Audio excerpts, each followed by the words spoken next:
Welcome student. We are going to understand water resources topic.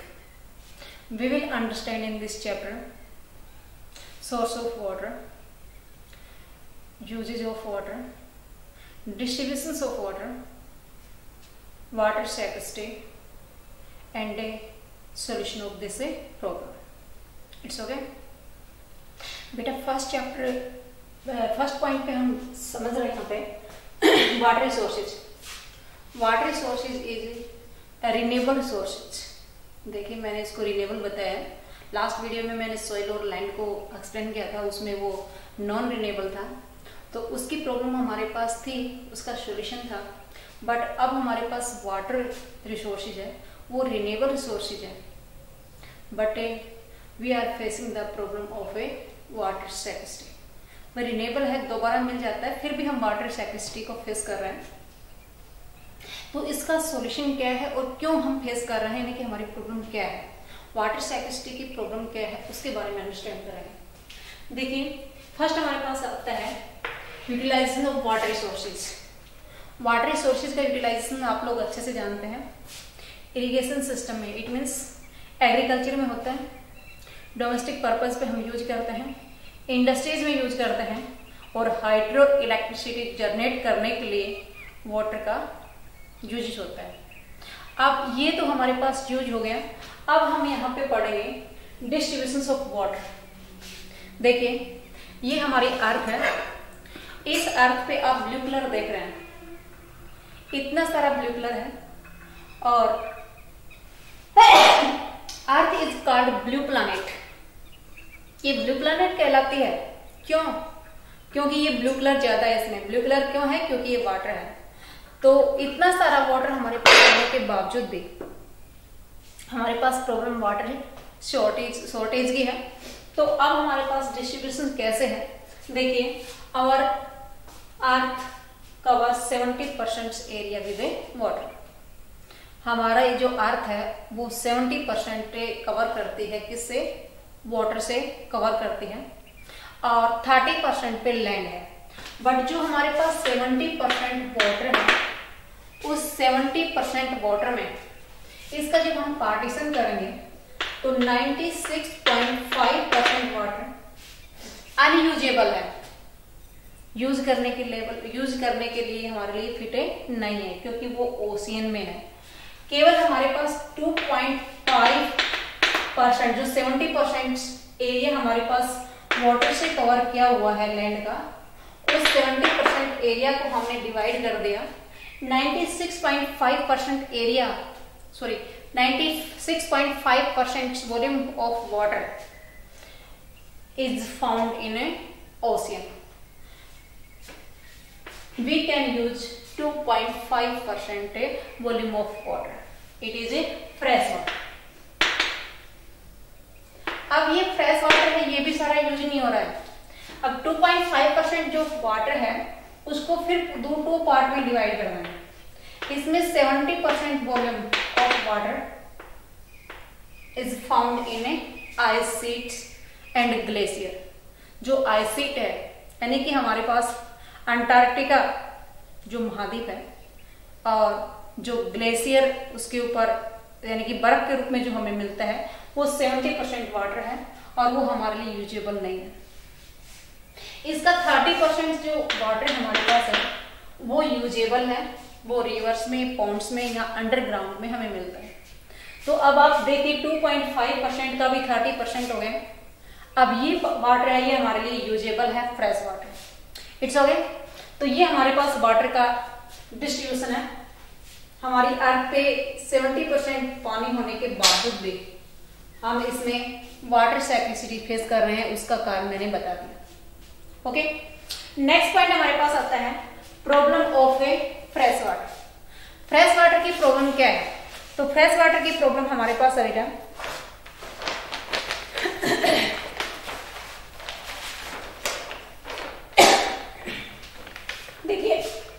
ये हमारे पास map है. इस मैप में ये जो हमारे पास लाइन है, ये 0 डिग्री पे ये है. इट मीन्स ये इक्वेटर. इक्वेटर में 20 to 40 degree latitude north hemisphere में और 22 to 40 डिग्री साउथर्न हेमिस्फीयर का एरिया है। आप लोग अपने मैप में देख सकते हैं कि ये हमारे पास 0 डिग्री पे है। 0 डिग्री पे हमारे इंडिया की जो लोकेशन है यहाँ से 8 डिग्री 4 मिनट्स लेटीट्यूड पे स्टार्ट होती है। तो यहाँ से इट मीन्स हमारे पास जब इंडिया में ट्रॉपिक ऑफ कैंसर आता है उससे ऊपर तक 40 डिग्री यहाँ अप्रोक्सीमेटली यहाँ से होता है। ये इक्वेटर इसको दो पार्ट में, वर्ल्ड को दो पार्ट में डिवाइड कर रही है, इस अर्थ को दो पार्ट में डिवाइड कर रही है। इसके ऊपर का एरिया है वो नॉर्थर्न हेमिस्फीयर का है। मैं ग्लोब से दिखा रही हूँ बेटा।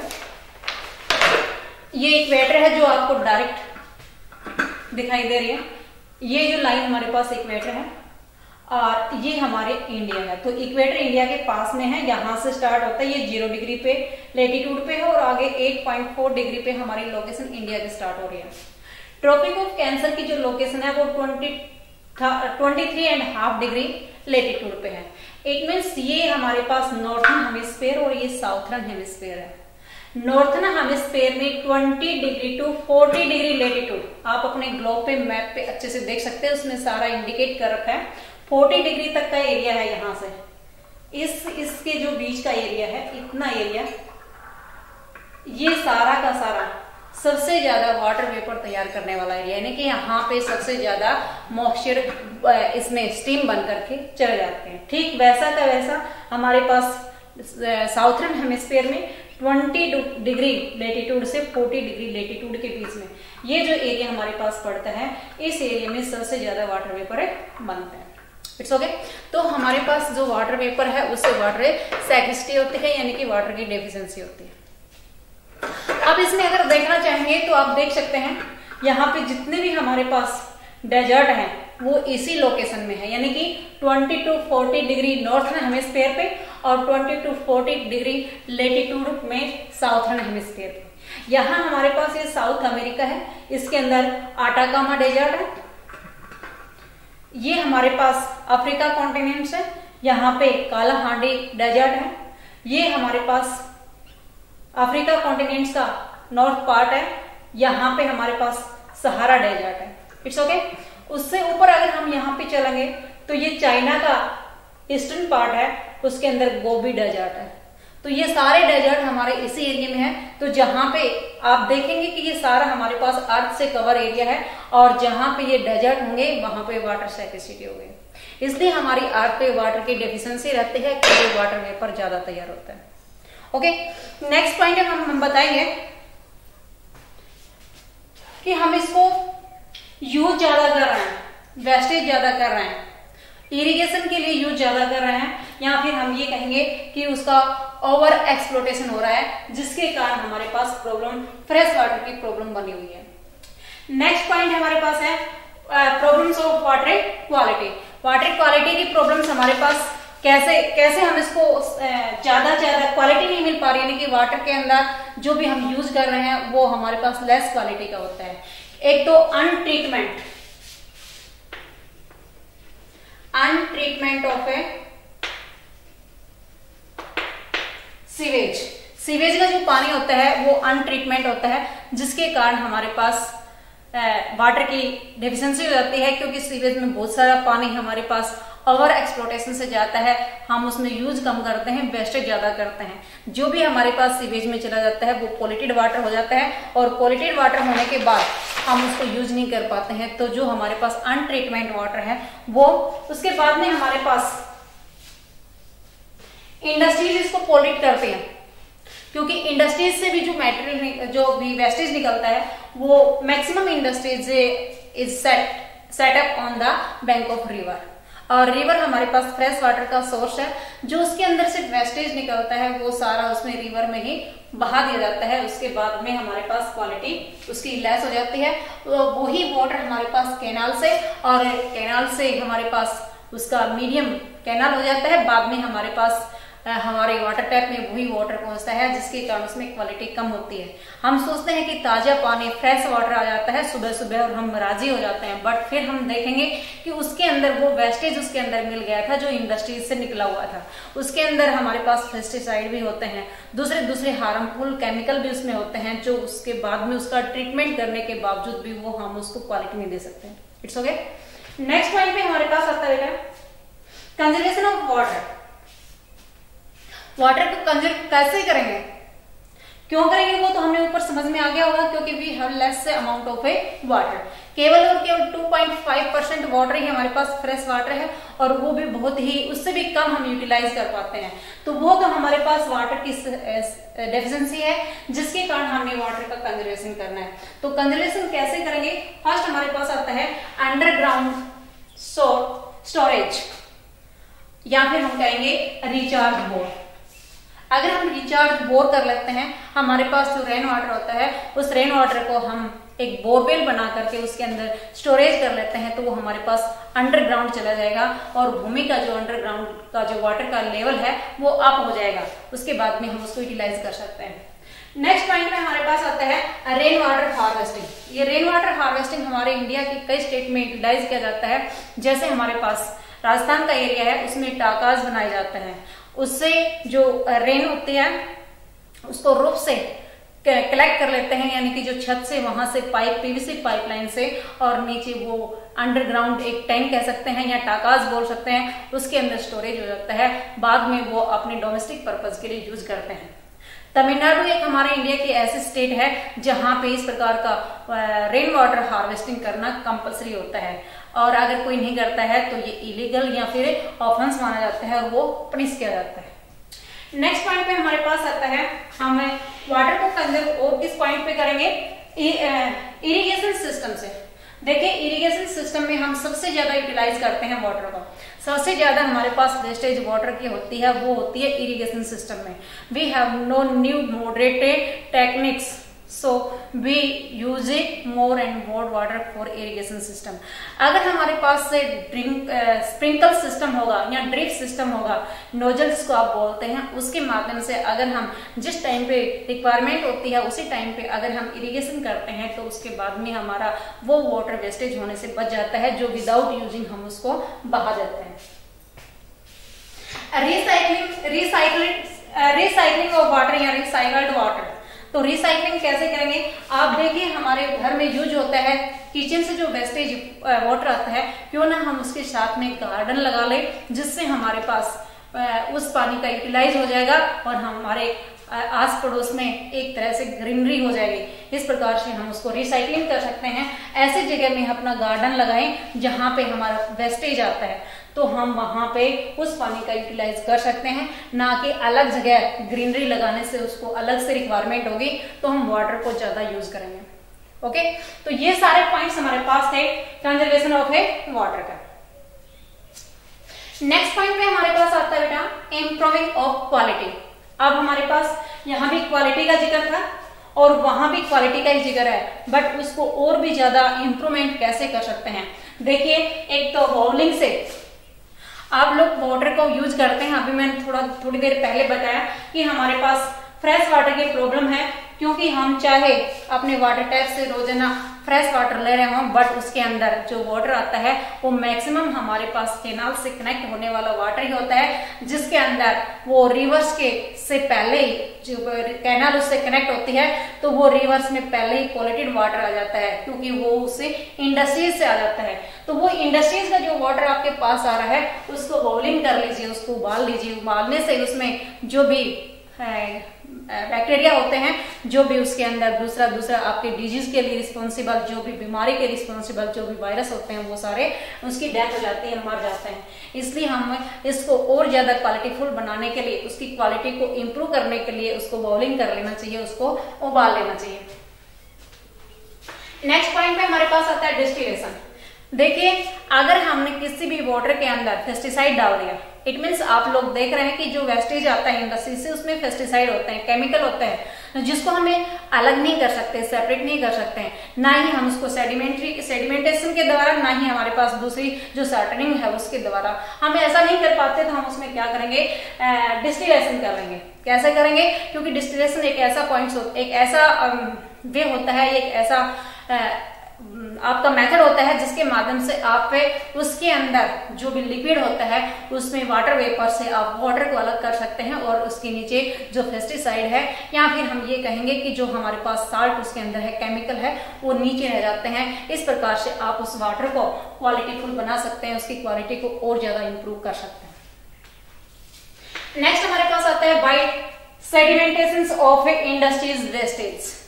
हम इंडस्ट्रीज के अंदर जो वेस्टेज होता है उसका पहले सेडिमेंटेशन कर लें, पहले उसको अपना एक साइड में उसको पहले ही अपना स्टोरेज कर लें, उसके अंदर जो सेडिमेंट होने वाले जो केमिकल है वो जम जाएंगे, बाद में उसके जो ऊपर का वाटर है वो हम यूटिलाइज कर सकते हैं। इस प्रकार से उसकी रिसाइकलिंग भी हो जाएगी और सेडिमेंटेशन से उसके अंदर जो केमिकल थे जो उसके बाद में लेयर में जमने के बाद हम उसको अलग कर सकते हैं। तो इस माध्यम से हमारे पास है इससे वाटर की क्वालिटी को इंप्रूव किया जा सकता है।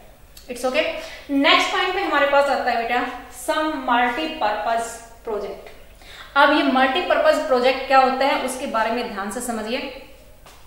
मल्टीपर्पज प्रोजेक्ट वो होते हैं जहां एक प्रोजेक्ट से कई मल्टीपर्पज पूरे हो, एक प्रोजेक्ट से जहां मल्टीपर्पज पूरे हो रहे हैं, यानी कि कई टारगेट को हम एक ही पॉइंट से एक ही काम से तैयार पूरा कर लेते हैं, कई टारगेट पूरे हो जाते हैं, उसको हम क्या कहेंगे, मल्टीपर्पज प्रोजेक्ट। हम यहाँ पे डैम्स को मल्टीपर्पज प्रोजेक्ट बताएंगे। ये टेबल आपकी बुक में दे रखी है, बट मैं आपको मैप के माध्यम से एक बार समझा रही हूँ, आप अंडरस्टैंड कीजिए।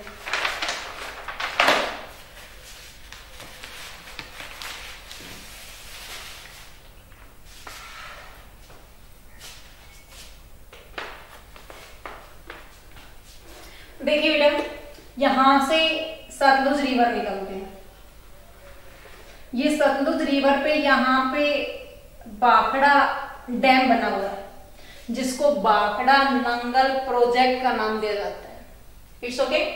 ये इसके साथ में बनी हुई हमारे पास लेक है जो गोविंद सागर लेक, मैनमेड लेक है, ये नेचुरल नहीं है, क्योंकि जब हमने डैम बनाया था उस डैम के रास्ते में यहाँ से जो भी हमारे पास मटेरियल लिया गया था उस मटेरियल को लेने के बाद यहाँ पे जो एक गड्ढा हो गया था वो एक लेक के रूप में हम यूटिलाइज कर रहे हैं। तो गोविंद सागर लेक हमारे पास ये है, ये सतलुज रिवर है, ये भाखड़ा नंगल प्रोजेक्ट है।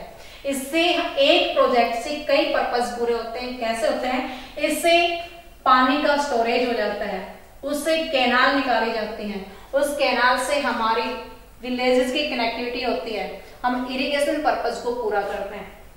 इसके बाद में यहाँ पे टरबाइन लगा करके हाइड्रो इलेक्ट्रिसिटी तैयार की जाती है। इसके साइड का जो एरिया है वहां पे टूरिज्म स्पॉट बनाए जाते हैं। इसके नजदीक हम जो पानी का स्टोरेज होता है वहां फिशिंग कर सकते हैं। इस प्रकार से एक प्रोजेक्ट से कई टारगेट पूरे हो जाते हैं, इसलिए यहाँ पे नाम क्या दिया है इसको, मल्टीपर्पज प्रोजेक्ट। It's okay.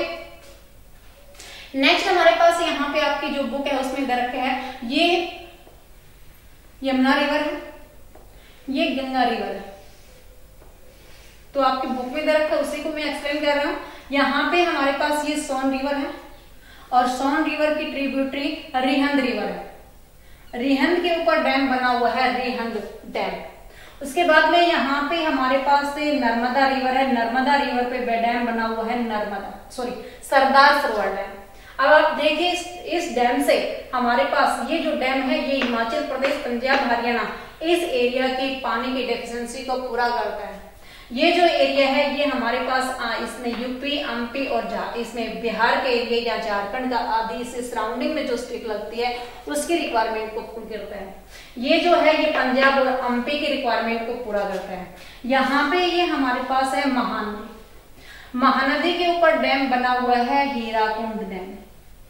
ये झारखंड और उड़ीसा की पानी की रिक्वायरमेंट को पूरा करता है। ये हीराकुंड डैम है, ये इंडिया का सबसे लंबा डैम है और ये हमारे पास बाखड़ा डैम है, ये एशिया कॉन्टिनेंट का सबसे ऊंचा डैम है। It's okay. ये दामोदर रिवर है, दामोदर रिवर पे पेंचाट, मैथुन आदि आदि यहाँ पे डैम इसके ऊपर बने हुए हैं। इसके नेक्स्ट हमारे पास यहाँ पे है